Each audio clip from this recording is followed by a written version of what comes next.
One thing we wanted in the gameplay for WWE 2K15 was a new set of control to go along with the new pacing of the matches. Bring in, any game, once there's a console transition, it can be difficult. The one thing that the designers really wanted to do was revolutionize and evolve this game. One of the things that we realized is that the games to date had somewhat of an arcadey feel to them. I've been playing and working on these games for a lot of years, Fundamentally, the characters may be different, but they all play the same.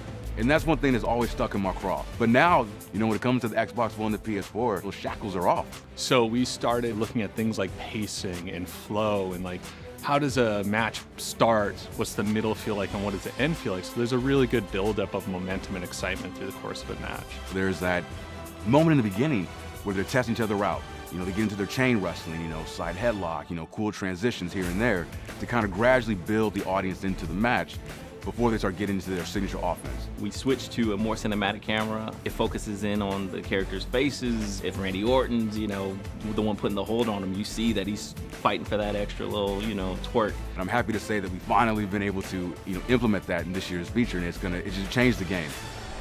Oh, there it is! So as part of that, we rethought everything from animations, controls, how you interact with the people, how fatigue sets in. And to do that, a big part was actually shooting a lot of animation. Working with visual concepts, we have been mocapping like crazy.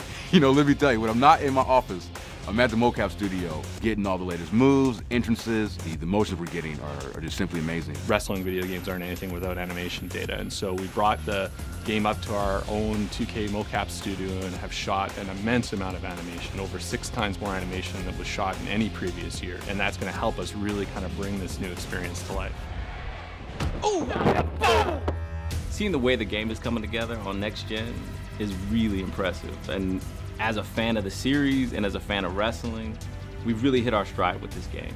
And as beautiful as this game looks, it's the gameplay that's going to keep them entertained and playing this game for months, years on end. All that hard work, the long hours, it's all worth it. Once it's out there on the shelves and the players get a chance to experience it for themselves. And that's what we're in this for. As a fan of wrestling, as a fan of the WWE, that's a feeling like no other. It really is.